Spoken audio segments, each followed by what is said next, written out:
What's up, everybody? My name is Sean Coleman. I'm the host of DraftDojo. We are back at it again for week 3, and in this video we are specifically focusing on the top 7 rookie wide receivers that we are smashing the button on coming into week 3. Now, these 7 players we want to keep a secret from your league mates. They may be on your waiver wires, they may not be valued by your league mates, or hell, you may have them in a dynasty where you're wanting to do a future build out with some of these best players that we're projecting to be elite later in this year and going into next year. So without further ado, let's go ahead and jump into week 3. But before we kick it off and give you some of this high content value, make sure you go ahead and drop a like, subscribe, and hit the bell notification so that you're getting updates on everything that we're doing moving forward from here.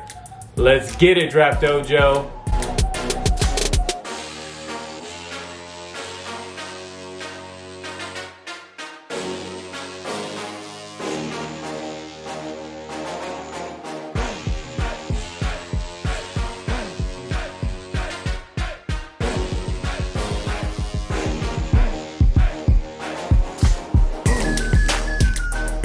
Okay, so jumping into our wide receivers that are rookies, I want to talk about some special people that I'm excited about.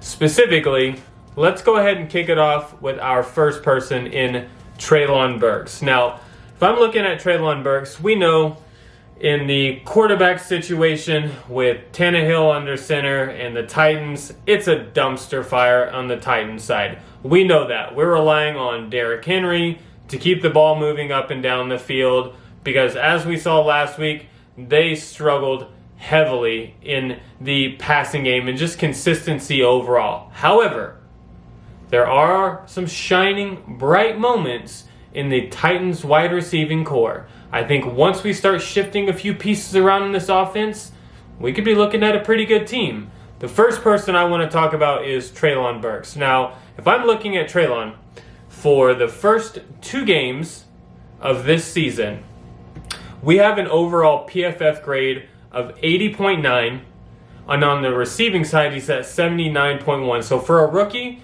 he is absolutely dominating. Now, the target share, he has 11 targets so far, so he's tied for 42nd among the wide receivers.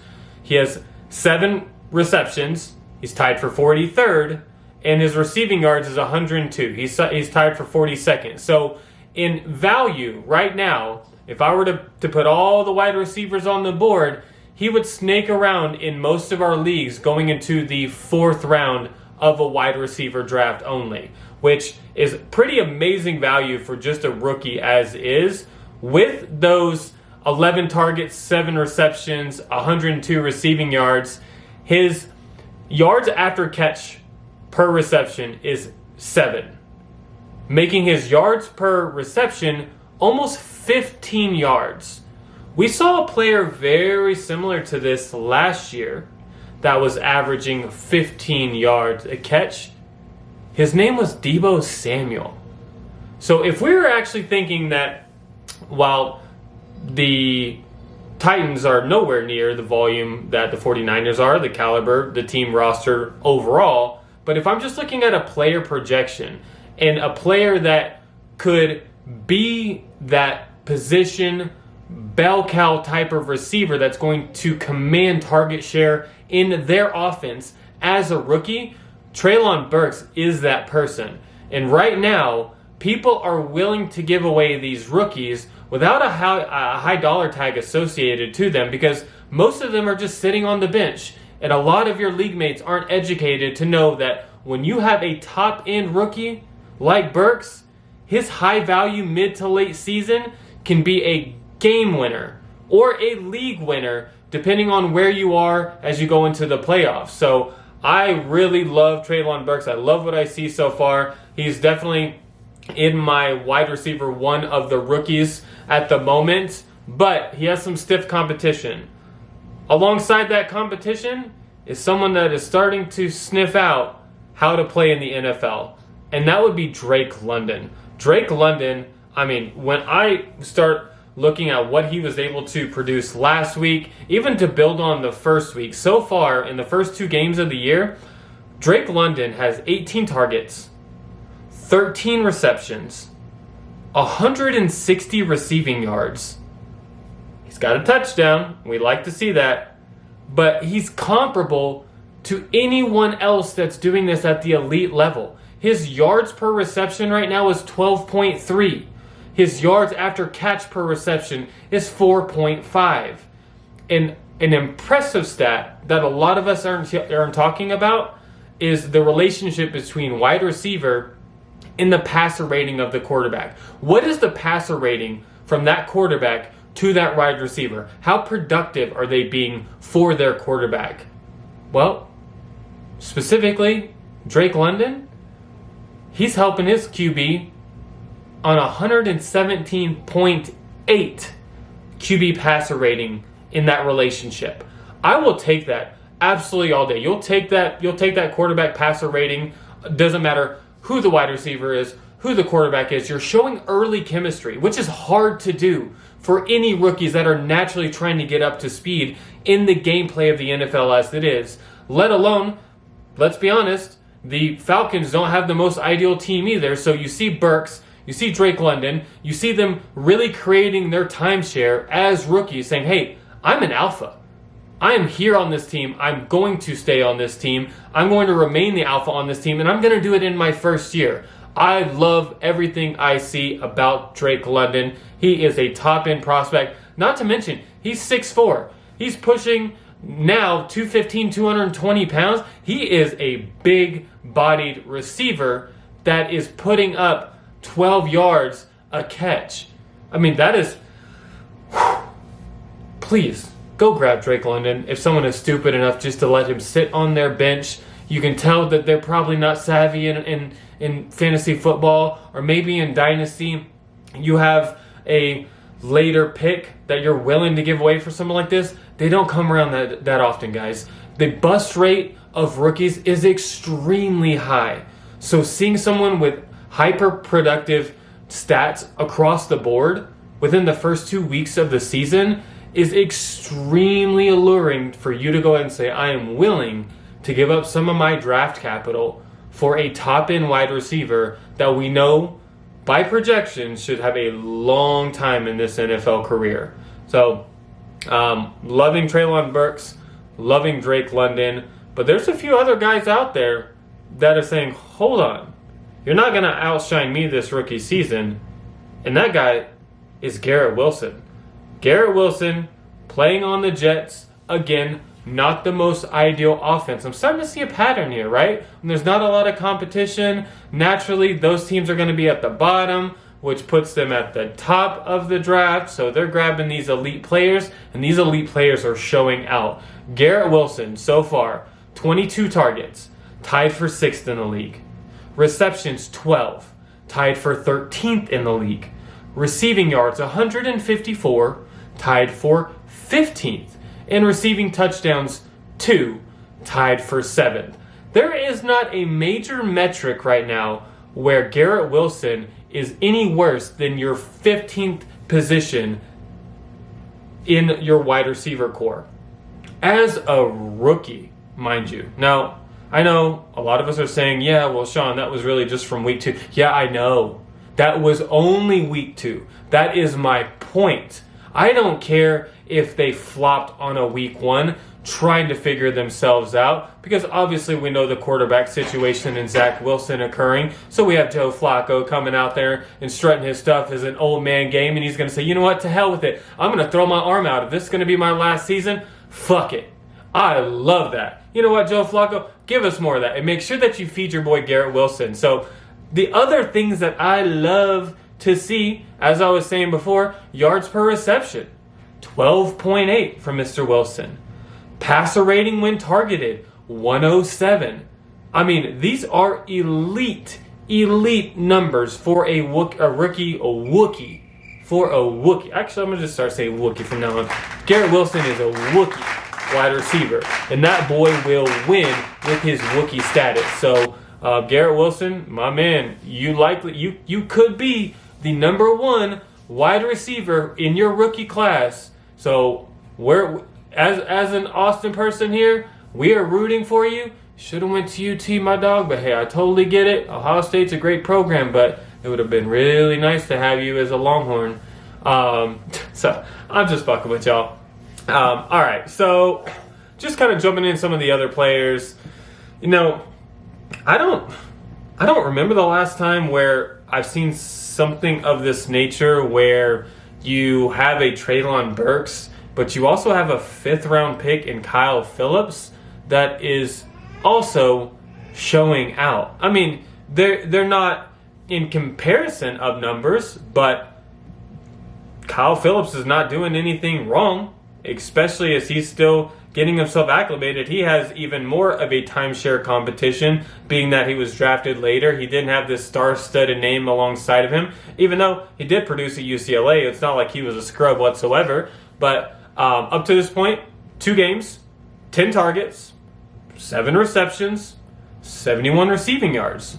So if I start thinking about where productivity is for a rookie, he's plus or minus on pace for 700 yards in receiving. That's not shabby for a rookie whatsoever, and typically we're going to see an increase in that mid to late season. We're just getting started and he's averaging, 35 and a half, 36 yards a game. I'm okay with that in just a week 2, but I'm more okay, again, with yards per reception. All of these receivers are finding a way to not just get 5 yards. They're averaging 10, 12, 15 yards a catch. That is what we need from a fantasy perspective, especially if we're looking at who can we trade for, who can we grab that everybody's sleeping on, or maybe your Kyle Phillips is sitting on your waiver. I would like to bet that in a lot of our leagues, Kyle Phillips is still on the waiver wires. And he's someone that everybody is sleeping on. If it is a dynasty scenario, absolutely grabbing him. I'm absolutely grabbing him. In fact, in my dynasty league, we have a taxi squad. So in our taxi squad, it's a rookie-only taxi squad, which means that we have 3 players that are rookies that we can put on that taxi squad, and we just keep them there. We hold them there, and if we decide that they are elevated enough to be on our roster, then we take them off the taxi squad, we put them into our rosters, and then if our roster is already full, then one's got to go. So I love the build-outs in Dynasty that have a taxi squad. Kyle Phillips is definitely a guy that you could throw on there and let the rest of the season play out, but he's easily within my top 7 rotation of wide receivers that I love so far. So continuing down that list, I cannot sweat on Jahan Dotson whatsoever. I really love what Carson Wentz is able to do with Jahan Dotson. With Jahan, we have a 72.9 receiving grade so far in PFF. We got 9 targets, 7 receptions, 99 receiving yards, and 3 touchdowns. 3 touchdowns in 2 games. With a passer rating of 112.5. Jahan Dotson says, yes, I will take your expertise, Carson Wentz. I will make sure that I get open. And when I get open, I'm going to do it at 14.1 yards per reception. I'm not going to get you a first down. I'm going to get you 1.5 every time I catch the ball. What? What is in the water with these rookies? Where did they come from? This rookie wide receiver core, while we knew they're good, but did we expect them to be this good? I don't think so. I mean, these rookies are absolutely dominating, and Jahan Dotson, more impressively, has competition. Let's get it very clear. He has the most competition of everybody on these rosters so far. I mean, he is naturally competing against a Scary Terry, against a Curtis Samuel, against the running back room with Antonio Gibson. You still have J.D. McKissick, which has not gotten much gameplay so far, but he's still a pass-catching back that takes timeshare away. And Carson Wentz has put full faith into his rookie and said, you know what? Go ahead and get it, big dog. If you're that hungry, I'm going to let you eat. I love what I see from Jahan Dotson, and it's just more about how he plays the game. He's not this massive player. He's 5'11", $180, and he's over here being shifty as shit, saying, don't worry about it. I can go up and get it. I'm going to make sure that I sit back in my routes, and I can take these at 14 yards a pop. Okay, Jahan, go do your thing, big dog. You know what? When when you lead your rookie group, I'm not going to be surprised. And I'm definitely not going to be surprised because you are sitting on my team right now. I made sure to grab a Jahan Dotson because Penn State, from what I saw on film, man, I love this dude. But he is continuing to play at an elite level. And the other person I will round out with, who is also sitting in my taxi right now, and don't take offense to it, guys, just because I put you on the taxi doesn't mean I don't love you.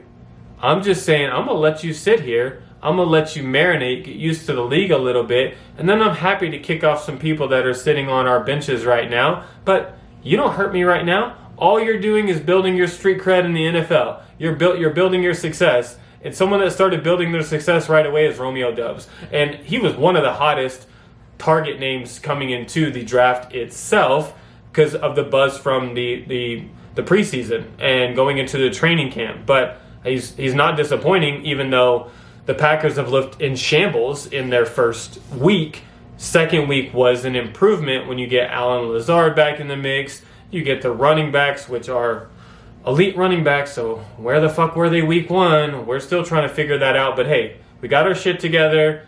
Aaron Rodgers is a GOAT. We all know that he's a GOAT. You can have multiple GOATs, so don't be offended. And I'm not putting Aaron Rodgers against some of your other favorite quarterbacks. It's okay, but you damn right he's an MVP. There's no doubt about that. And Aaron Rodgers is going to figure out a way to win. We know that. He wants to throw the ball to his veteran players. Everybody know he's preferential when it comes to who he's throwing it to.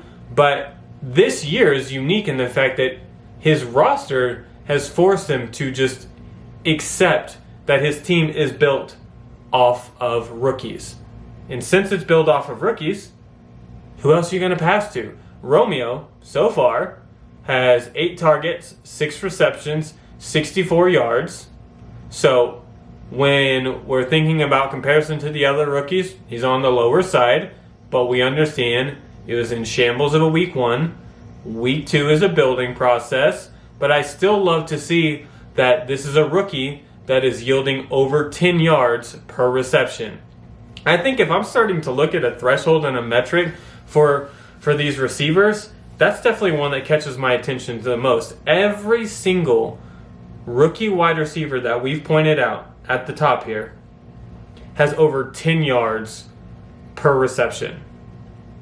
You are an automatic first down if your quarterback can get the ball in your hands. And all of these wide receivers, they're rarely dropping the ball. So we don't even have an issue with somebody that's getting targeted a lot and they're fumbling the ball. These rookies came to play. And even so, with an atrocious week 1, Aaron Rodgers to Romeo's passer rating when targeted is still 97.9.